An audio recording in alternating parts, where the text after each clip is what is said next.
सबको जय मसीह की। मैं जतिन बब्बर और आप देख रहे हैं मसीह परिवार चैनल। जैसे कि आप सब जानते हैं कि मैं इस चैनल पे प्रभु के अलग अलग दासों की वीडियोस डालता हूं, तो अगर आपको हमारा चैनल अच्छा लगता है तो आप इस चैनल को ज़्यादा से ज़्यादा सब्सक्राइब जरूर करें, ताकि आप प्रभु के वचन को सुन सके। वीडियोस को ज़्यादा से ज़्यादा शेयर करें, ताकि जिन लोगों तक वचन नहीं पहुंचा उन तक भी वचन पहुंच सके।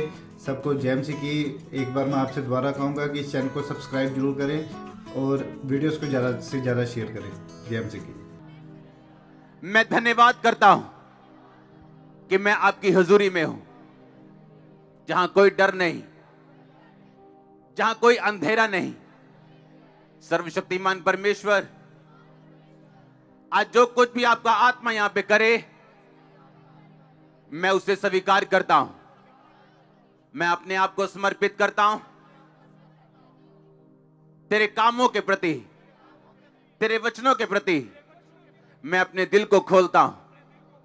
सर्वशक्तिमान परमेश्वर, मैं तैयार हूं आपके वचनों को ग्रहण करके 100 गुना फलों को लेके आने के लिए।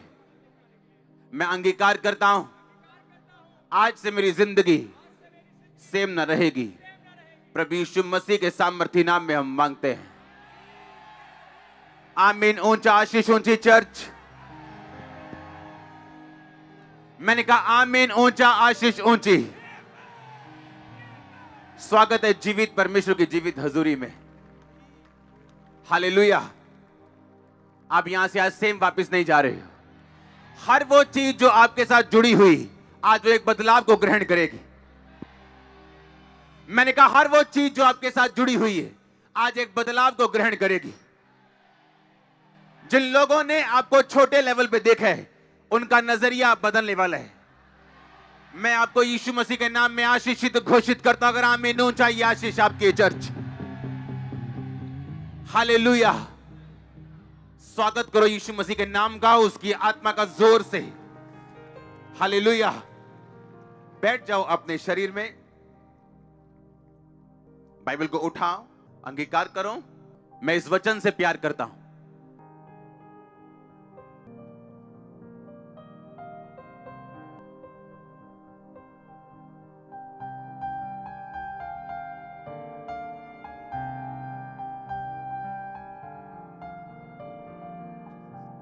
प्रभु यीशु मसीह के नाम में हम मांगते हैं। अपने हाथों को उठाओ दोनों को। आज मैं घोषित करता हूं, इस वचन को सुनने के द्वारा, आपकी लाइफ के ऊपर इसको डिक्लेयर करने के द्वारा, आप उसके बाद कभी निराश न रहेंगे। और निराशा की आत्मा को मैं श्रापित करता हूं आपकी लाइफ से। हीन भावना की आत्मा को, निराशा की आत्मा को, हर कर्ज को, इस वचन को सुनने के बाद आपकी लाइफ, आपके बच्चों की, आपके माता पिता की, आपके घराने की कभी सेम ना रहेगी। मैं घोषित करता हूं यीशु मसीह के नाम में। अगर आमीन ऊंचा तो ये अनॉइंटिंग आपकी है चर्च। एक बार जोर से बोलो हालेलुया। आज हम बात कर रहे हैं दूसरे हिस्से की। पिछले संडे हमने पहला हिस्सा सुना, थर्सडे हमने कुछ हिस्सा सुना, और आज हम फाइनल हिस्सा सुनेंगे। पहला हिस्सा था परमेश्वर की सेवा करनी। क्या करना है बोलो पड़ोसी को। इसका रीजन मैं बताता हूं, मैंने आपको क्यों कहा था ये। कुछ मैंने आपको पिछले हफ्ते बताया, एग्जैक्ट रीजन क्या है उसका मैं आज आपको बताऊंगा कि क्यों मैंने आपको बोला आपने सेवा करनी। आप जो सुनने जा रहे हो बड़े ध्यान से सुनना। एक क्रिश्चियन प्रोडक्ट है, एक मसीही वही बनता है जो वो डिक्लेयर करता है। इस बात को लिख के अपने दिल पे छाप लेना। एक मसीही वही कर सकता है जो वो घोषित कर सकता है। आप कल वहीं जा सकते हैं जो आप घोषित कर सकते हैं। अब ध्यान से सुनना, मैंने क्यों कहा आपको सेवा करनी जरूरी है। क्योंकि इस घोषणा को करने से पहले अगर आपका बेस राइट नहीं है, तो मेरा यह वचन सुनाने का कोई भी फायदा मुझे नहीं होता, क्योंकि यह वचन सिर्फ 10% लोगों की लाइफ में काम करता। परमेश्वर ने मुझे कहा, मैं आपको ये क्लियरली बताऊं, अगर आप अपनी लाइफ में घोषणा नहीं कर सकते, आप उस जगह पहुंच भी नहीं सकते। याद रखो, हम आत्मा के अनुसार चलाए जाएंगे, ना कि उन रीति रिवाजों के अनुसार जो हमारे बाप दादाओं से चलती आ रही, या उस समझ के अनुसार जो संसारिक है, या जो बुद्धिजीवी लोग बोलते। ऐसा मैंने क्यों कहा, इसका रीजन है, आप अपनी घोषणाओं से ऊपर कभी नहीं जा सकते।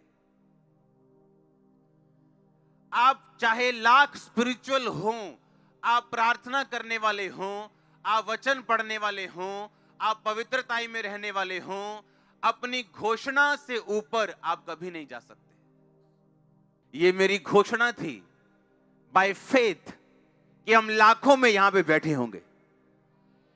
ये मेरी घोषणा थी कि टीवी पे लोग मुझे देखेंगे लाखों में, और मैं अभी भी घोषणा कर रहा हूं, वो करोड़ों देखेंगे। सुनो, घोषणा, डिक्लेरेशन। गोलियत ने कहा, आज तुम मुझे क्या कुत्ता समझता है कि लाठी लेके मेरे पास आया? दाऊद, आ इधर, मैं तेरा शरीर चिथड़े चिथड़े कर दूंगा, तेरा खत्म कर दूंगा तुझको। लोग बोलते चुप रहो, छड्डो जी आपा की कहना। दाऊद ने यह नहीं कहा, हां मैं अभी चुप रहूंगा, पहले मैं इसको मार लूं फिर मैं मुंह खोलूंगा। उसने पहले क्या खोला? उसने पहले मुंह खोला और बोला कि यहोवा के नाम में, जो यहोवा मुझे शेर और भालू से छुड़ाता आया, आज उसके नाम में मैं बोलता हूं, मैं तेरा ही सिर तेरी तलवार से, तेरे धड़ से अलग कर दूंगा। घोषणा। जब उसने घोषणा की, उस काम को करने की सामर्थ्य उसी टाइम दाऊद के अंदर एंटर कर चुकी थी। अब घोषणा करने के बाद उसका शरीर बदल चुका था, डर खत्म हो चुका था, डिवाइन ईश्वरीय स्ट्रेंथ आ चुकी थी, और गोलियत को ऐसे ऐसे मारने की बजाय, लिखा वो सामने गया, उसकी ओर भागा और उसको मारा, और उसके माथे पे लगा, एक ही पत्थर में चित हो गया। सुनो मेरी बात, वो गोलियत कैंसर हो सकता है, वो गोलियत बीमारी हो सकती, बांझपन हो सकता है, गरीबी हो सकती, लेकिन एक बात याद रखो, बिना घोषणा किए आपकी लाइफ से वो कभी नहीं जाएगा। मैंने क्यों कहा था मालूम आपको, पिछले संडे आपको सेवा करनी है? क्योंकि हर एक पॉजिटिव घोषणा जो बाइबल कहती है आपके लिए है, वो केवल उन लोगों के लिए है जो परमेश्वर की सेवा करना चाहते हैं और परमेश्वर के साथ पूरी तरह से जुड़े हुए हैं, जो सिर्फ इसलिए नहीं आए कि आज बड़ी मीटिंग है, अच्छा ऑयल मिल जाएगा। वो हर संडे प्रभु की हजूरी में खुदावंद के साथ पूरी तरह जुड़े हुए हैं और पूरी तरह से परमेश्वर के साथ अटैच्ड हैं, पवित्रताई में, प्रार्थना में, और कहीं ना कहीं खुदा की सेवा कर रहे हैं। क्योंकि सेवा करने के लिए आपको पुलपट पे आने की जरूरत नहीं। आप कंप्यूटर मैन हैं, आप हफ्ते में 2 घंटे चर्च को दे सकते हैं, आप हफ्ते में 4 घंटे इवेंजलिज्म करने जा सकते हैं। सेवा करने का मतलब यह है कि जब आप सेवा में जाते, जैसे बाइबल में एक वचन लिखा, परमेश्वर ने कहा मैं तुमको बुखार से पीड़ित करूंगा, मैं तुमको टीबी से पीड़ित करूंगा, ये वचन है बाइबल में। अब ये घोषित कर सकते हो आप अपनी लाइफ के ऊपर, मैं तुम्हें छोटा कर दूंगा, तुच्छ कर दूंगा। ये वचन घोषित करने वाला नहीं है ना। कौन सा वचन घोषित करने वाला है फिर? ये कौन डिसाइड करेगा? आपकी मर्जी डिसाइड करेगी क्या कि ये वचन मुझे अच्छा लग रहा है, ये मैं घोषित करूंगा? ऐसा नहीं है, ये रॉन्ग चीज है।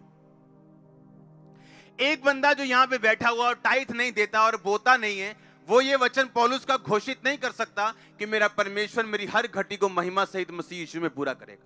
क्यों? क्योंकि पौलुस ने वो वचन उस कलीसिया को लिखा था जो बोने में बड़ी नंबर 1 थी और जिसके बोने से बड़ी कलीसियाएं खुले थी, बड़े काम हुए थे खुदाबंद के। और इसीलिए मैंने कहा जब आप सेवा में जाओगे तब आप ना तो पैसा अपना रखोगे परमेश्वर से दूर, ना तो शरीर रखोगे, ना तो टाइम रखोगे, ना पाप अपनी लाइफ में रखोगे। जब आप सेवा में चले जाओगे तो बाइबल का हर वो वचन, चाहे वो यशाया में लिखा हो, चाहे नए नियम में लिखा हो, जो परमेश्वर ने पॉजिटिव बोला है, तब आप हकदार बनते हो उस वचन का अंगीकार करने के लिए। अगर एक बंदा व्यभिचार में फंसा हुआ है, वो परमेश्वर की सेवा नहीं कर रहा, वो अपने शरीर की सेवा कर रहा है, वो शैतान की सेवा कर रहा है।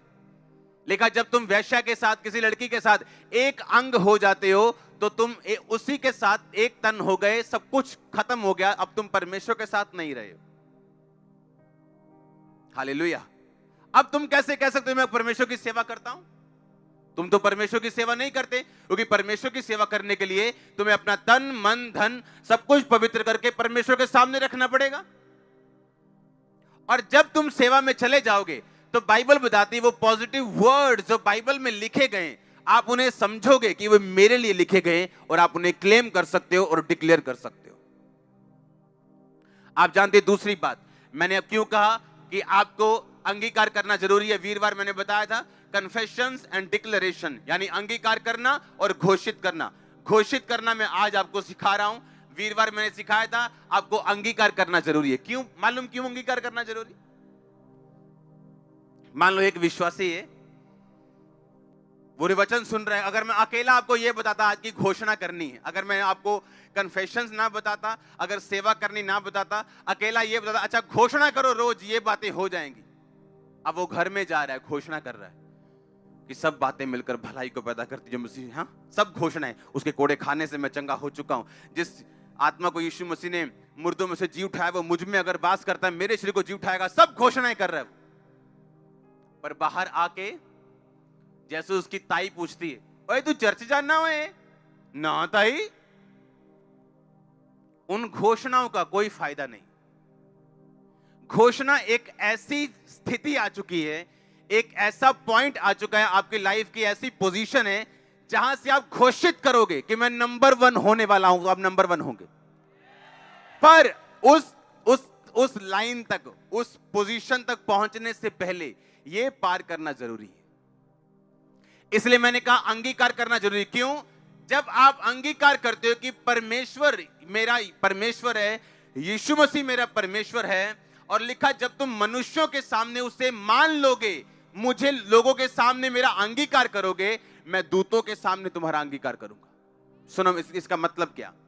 जब एक इंसान परमेश्वर का अंगीकार करता है, मान लो मैं 10 लोगों के सामने अंगीकार करता हूं और यीशु मसीह मेरा परमेश्वर है, मैं चर्च जाता हूं, मैंने बपतिस्मा ले लिया, मैंने पाप छोड़ दिए, यीशु मसीह मेरा परमेश्वर है। अब आप परमेश्वर, आपका सिरदर्द परमेश्वर का सिरदर्द बन गया, आपकी गरीबी उसकी गरीबी बन गई, आपकी परेशानी, आपका ट्रबल, दिल की बेचैनी, आपका डिप्रेशन अब परमेश्वर का हो चुका।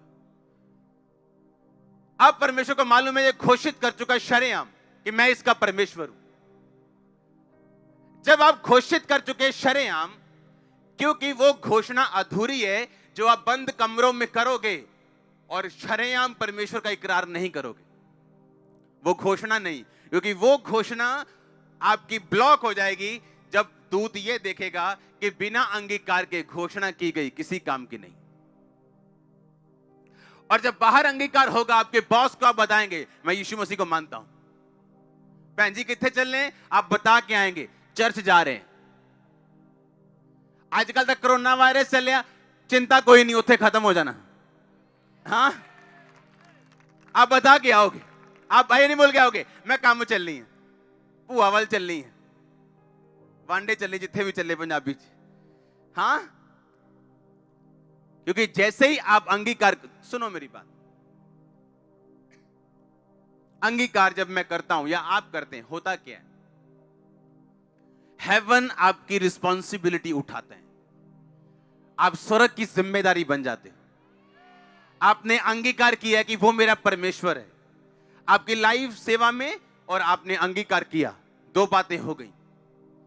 जब जक्कई ने अंगीकार किया, कहता परमेश्वर, एक असली अंगीकार वाला व्यक्ति, उसकी निशानियां होती, इसीलिए मैं आपको बोल रहा हूं सफलता हर बंदा नहीं पा सकता और वहां तक नहीं पहुंचता। क्यों?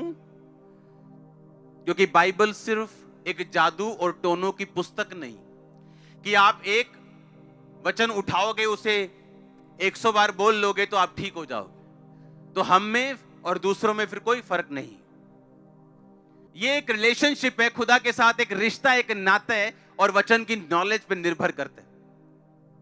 आप जैसे अंगीकार करते हो उसकी कुछ निशानियां होती। बाइबल कहती जक्कई ने अंगीकार किया, लिखा वो चुंगी लेने वालों का सरदार था, पापियों का हेड था वो, टू मच रिच, बहुत अमीर इंसान था।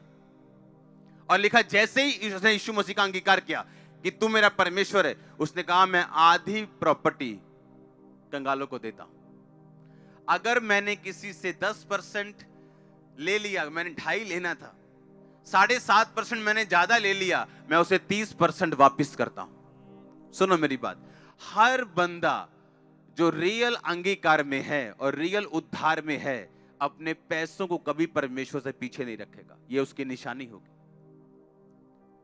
यह उसकी निशानी होगी। वो गरीब हो वो अमीर हो, उसकी निशानी होगी कि वो लोगों के सामने अंगीकार करेगा, छुपाएगा नहीं, यह उसकी निशानी होगी। वो पैसा नहीं रखेगा, यह उसकी निशानी होगी।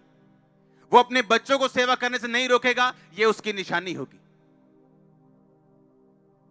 वो किसी वायरस से डर के चर्च मिस नहीं करेगा, यह उसकी निशानी होगी। यीशु मसीह ने कहा तू मेरे लिए प्राण खोएगा तू पाएगा। आज पता नहीं किस वायरस वाले बंदे से आपने हाथ मिलाना था, आप चर्च में आ चुके हो। आप समझ रहे मेरी बात को? अंगीकार करना। आज के बाद जब आप सुबह उठेंगे, आपका पहला काम होगा थैंक यू जीसस बोलना। आप समझ रहे हो? आपका पहला काम होगा ये बताना परमेश्वर को कि मैं तेरा थैंक्स करता हूं कि मैं स्वर्ग का अधिकारी हूं। और उसके बाद जो वचन आज मैं आपको बताऊंगा, आपको घोषित करने अपनी लाइफ के ऊपर। सुबह उठने के बाद सिर्फ 5 मिनट के लिए प्रेयर नहीं करनी, आपको वचन घोषित करने, डिक्लेयर करने अपनी लाइफ के ऊपर। उसके बाद जाओ, ब्रश करो, नाश्ता करना है करो, उसके बाद पर्सनल प्रेयर में चले जाओ, नाश्ता करने से पहले चले जाओ। प्रार्थना पर्सनल एक अलग चीज है, पर घोषणाएं करनी ये एक अलग चीज है। आप मेरी बात समझ रहे हो?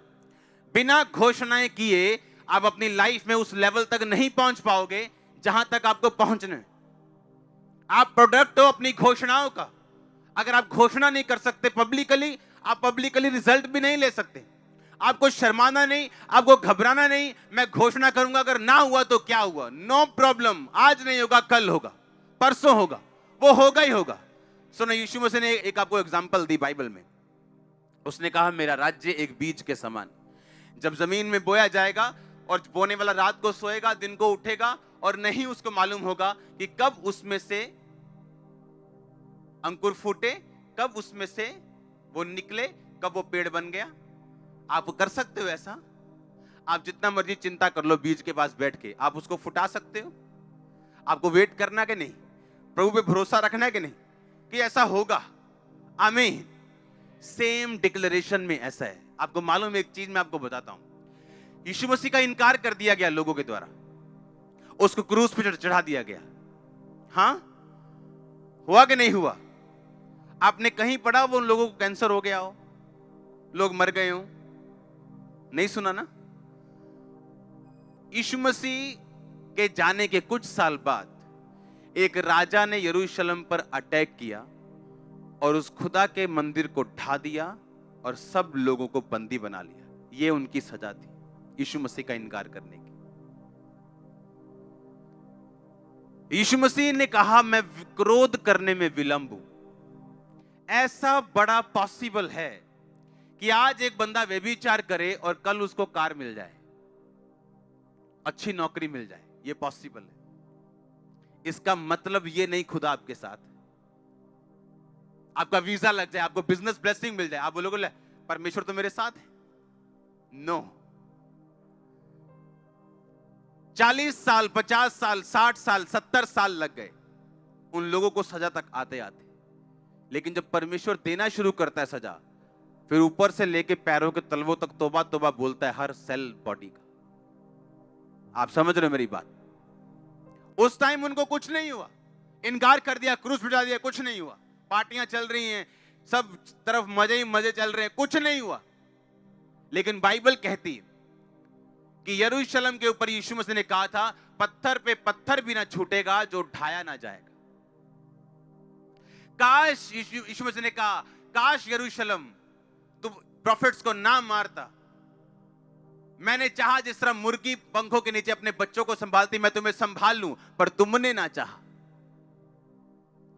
और लिखा बहुत से सालों बाद उस जगह पे आक्रमण हुआ, पूरे का पूरा टेंपल नाश हो गया और लोग बंदी बना लिए गए और सब कुछ फिनिश हो गया और लोग बंधुआई में गए। दुखों के दिन शुरू हुए, मारे गए हजारों लाखों यहूदी। और इसीलिए पतरस कहता रहा उनको, मन फिराओ क्योंकि परमेश्वर का राज्य नजदीक आ गया। तुमने यीशु मसीह को क्रूस पे चढ़ा दिया, अब मन फिरा लो। और लिखा लोग मन फिराते गए, फिराते गए, फिराते गए, जो रह गए वो टांग दिए गए बाद।